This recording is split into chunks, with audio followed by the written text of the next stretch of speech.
Hello Year 5. Now if you haven't done today's English and guided reading mashup, then stop. You're going to get so many spoilers if you listen to this one first.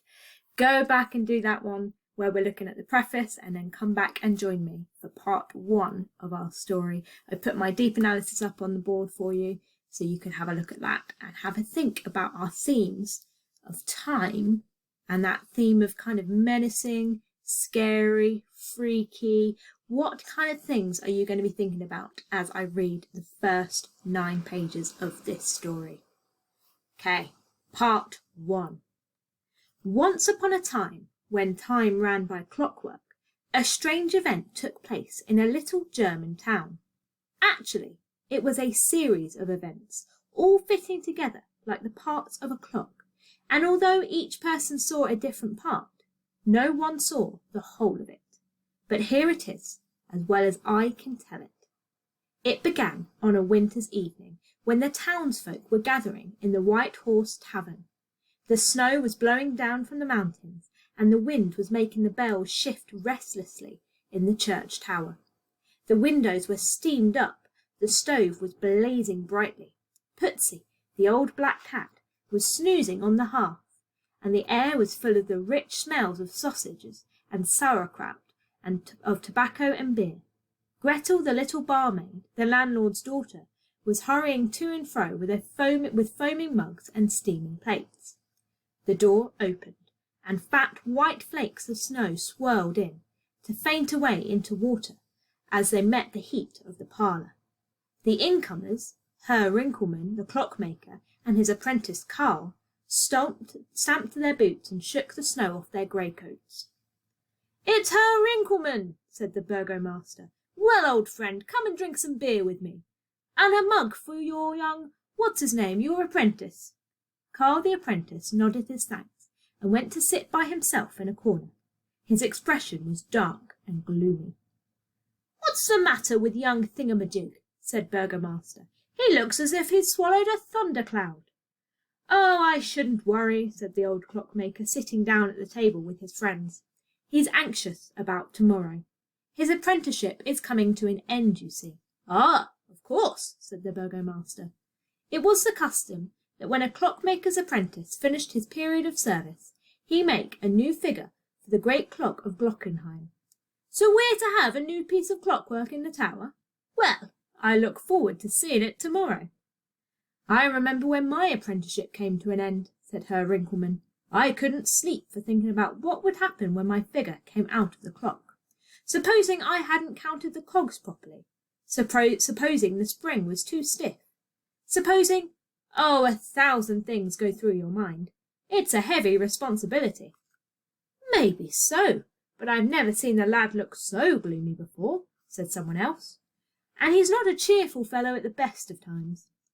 And it seemed to the other drinkers that Herr Ringelmann himself was a little downhearted. But he raised his mug with the rest of them and changed the conversation to another topic. "I hear young Fritz, the novelist, is going to read us his new story tonight," he said. "So I believe," said the burgomaster. "I hope it's not as terrifying as the last one he read to us. Do you know, I woke 3 times that night and found my hair on end, just thinking of it." "I don't know if it's more frightening hearing them here in the parlour or reading them later on your own," said someone else. "It's worse on your own, believe me," said another. "You can feel the ghostly fingers creeping up your spine, and even when you know what's going to happen next, you can't help jumping when it does." Then they argued about whether it was more terrifying to hear a ghost story when you didn't know what was going to happen, because it took you by surprise, or when you did, because there was the suspense of waiting for it. They all enjoyed ghost stories, and Fritz's in particular, for he was a talented storyteller. I'm just going to show you this page in the book. There we go.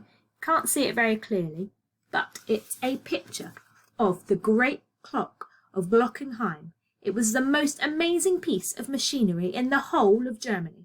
If you wanted to see all the figures, you would have to watch it for a whole year, because the mechanism was so complex that it took 12 months to complete its movements. There were all the saints coming out on their own day. There was Death, with his scythe and hourglass. There were over 100 figures altogether, Herr Wrinkleman was in charge of it all. There never was a clock like it, I promise. What an intriguing clock that is. The subject of their conversation, Fritz the writer himself, was a cheerful-looking young man who had been eating his supper at the other end of the parlour. He joked with the landlord, he laughed with his neighbours, and when he finished he called for another mug of beer, gathered up the untidy pile of manuscript beside his plate, and went to talk to Carl. "Hello, old boy," he said cheerfully. "All set for tomorrow? I'm looking forward to it. What are you going to show us?" Carl scowled and turned away. "The artistic temperament," said the landlord wisely. "Drink up your beer and have another on the house, in honour of tomorrow." "Put poison in it, and I'll drink it then," muttered Carl. "What?" said Fritz, who could hardly believe his ears. The two of them were sitting right at the end of the bar, and Fritz moved so as to turn his back on the rest of the company and speak to Carl in private. "What's the matter, old fellow? You've been working on your masterpiece for months. Surely you're not worried about it? It can't fail." Carl looked at him with a face full of savage bitterness. I'm going to pause again because I've got another little bit here that's popped out. It says, "The artistic temperament? What nonsense. There's no such thing. Only amateurs have temperaments. Real artists get on with the job and don't fuss about it. If you hear anyone talking about artistic temperament, you can be sure they don't know what they're talking about." That's our narrator being a little bit sassy there with his little asides.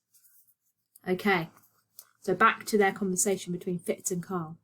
Carl looked at him with a face full of savage bitterness.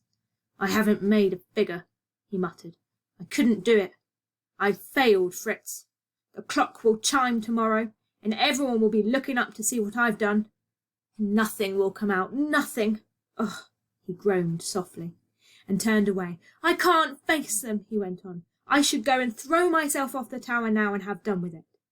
"Oh, come on, don't talk like that," said Fritz, who had never seen his friend so bitter. "You must have a word with old Herr Ringelmann. Ask his advice. Tell him you've hit a snag. He's a decent old fellow. He'll help you out."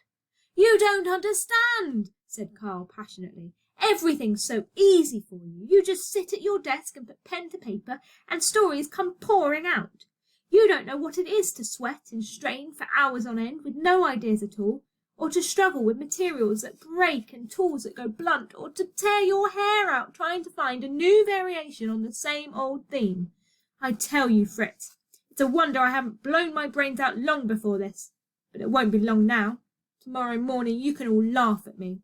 Carl the failure, Carl the hopeless, Carl the first apprentice to fail in hundreds of years of clockmaking. I don't care.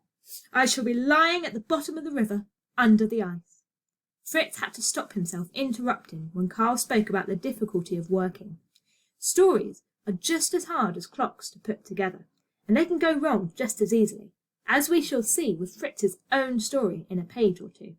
Still, Fritz was an optimist, and Carl was a pessimist, and that makes all the difference in the world. Now, an optimist is someone who always believes in the best of things, and a pessimist is someone who always believes in the worst of things. Putsy the cat, waking from his snooze on the hearth, came and rubbed his back against Carl's legs. Carl kicked him away savagely. "Steady on," said Fritz, but Carl only scowled. He drank deeply and wiped his mouth with the back of his hand before banging the mug on the counter and calling for more. Gretel, the young barmaid, looked anxiously at Fritz because she was only a child and wasn't sure whether she should be serving someone in Carl's condition. "Give him some more," said Fritz. "He's not drunk, poor fellow. He's unhappy. I'll keep an eye on him, don't you worry." So Gretel poured some more beer for Carl, and the clockmaker's apprentice scowled and turned away. Fritz was worried about him, but he couldn't stay there any longer because the patrons were calling for him. "Come on, Fritz! Where's that story? Sing for your supper, come on, we're all waiting. What's it about this time, eh? Skeletons or ghosts? I hope it's a nice bloody murder. No, I hear he's got something quite different for us this time, something quite new.